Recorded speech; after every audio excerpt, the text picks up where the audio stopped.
Então vamos lá.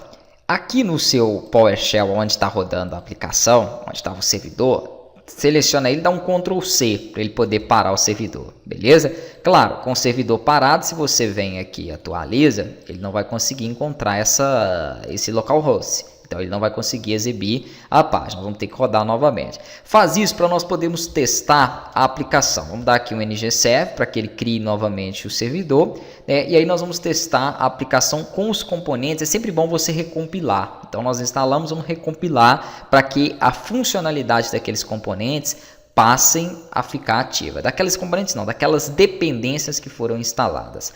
Vamos agora para os componentes em si. O único componente que nós temos aqui é esse componente do app, que foi gerado com a aplicação. Eu quero também criar outros componentes para nós podermos começar a dinâmica do nosso projeto. Aqui eu só minimizei porque estava aberto aqui o Open Editors, né? Eu minimizei para não ficar ocupando espaço, ok? Vamos criar então um novo componente e inserir ele dentro de uma pasta. Pode ser, por exemplo, de clientes. Enquanto ele inicia o servidor aqui, eu vou passar para o PowerShell aqui, que é o segundo, beleza? E vamos então fazer o seguinte. Para gerar um novo componente, nós vamos utilizar o ng, né, generate component, perfeito. E aqui você define o nome do componente ou caminho e nome, ok? Não necessariamente eu tenho que colocar ele em uma pasta. Se eu fizer isso aqui, ó, clientes barra cliente, significa que o meu componente vai ser o cliente e estará inserido na raiz dentro da pasta clientes. Então, essa é a estrutura para criação, né, e geração aqui desse componente. Então, ele vai carregar e vai gerar um novo componente, assim como foi o app, né, chamado cliente, que vai estar dentro de uma pasta cliente aqui. Como foi o app component, né? Perdão, porque é app component que está na pasta app. Agora vai ser cliente que está na pasta de clientes.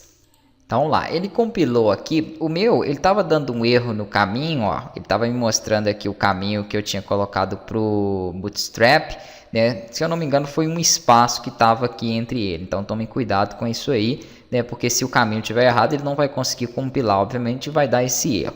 Beleza, já ajustei o espaço ali do caminho, vou executar aqui novamente, e aí ele terá o meu projeto aberto. Percebam que ele mudou a fonte, ok? Eu poderia até ter executado em uma outra aba diferente para vocês verem, mas ele alterou aqui, é bem visível. Ele está utilizando agora as fontes aí do Bootstrap. Ok, alterado, nós vamos fazer o seguinte, vamos focar na outra execução que nós tínhamos aqui, ó, que foi a execução do PowerShell, aonde nós pedimos para que ele criasse, vou fechar aqui esse caminho, que eu estava até verificando porque que ele não estava encontrando, né? Nós pedimos para que ele fizesse aqui, ó, dentro da minha app, que são meus componentes, uma pasta chamada clientes e dentro dela os componentes do cliente. Então, olha aí, por isso a pasta, para organizar melhor, senão vai ficar misturando com os componentes do app, né? O que não é legal, obviamente. Esse é o componente principal da minha aplicação, o motor principal dela, e os outros são os secundários.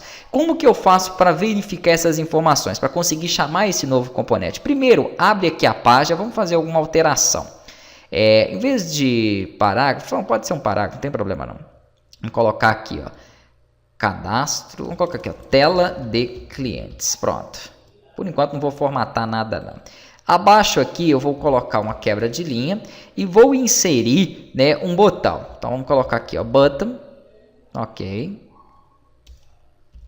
Vou pressionar Tab para ele fechar. E nos parâmetros desse botão, nós vamos trabalhar com Bootstrap, certo? Então eu vou colocar uma classe aqui do Bootstrap, pode ser btn primary. Ah, mas eu não sei nenhuma classe, não entendo nada disso. Eu tenho um curso de Bootstrap que pode te ajudar na estilização, ok? Então é interessante aí, caso você queira aprender melhor sobre o front-end aí das páginas. Aqui nós teremos um evento, então aqui ainda dentro do botão eu vou chamar um evento clique. Prestem atenção nisso aqui, então vou colocar aqui, ó, entre parênteses, clique, igual, aspas, fechamento, abertura e fechamento, e dentro dela eu coloco o nome da função. A função, vamos supor, vai se chamar add cliente, de adicionar cliente, beleza? Então eu criei um parâmetro para o botão, que é o clique, e esse clique está apontando para uma função que nós vamos chamar dentro do TypeScript do componente, beleza? Então é isso que vai acontecer. E o que eu quero de texto para o botão? Adicionar cliente. Pronto, esse vai ser o texto que eu vou dar aqui para o botão. Até dar um enter aqui para a gente quebrar, para não ter que ficar para o lado. Então, esse botão existe, né? O que não existe é a função que vai chamar ou que vai passar alguma informação para ele. Próxima aula nós faremos essa declaração da função e vamos fazer também a página principal carregar essa página do cliente.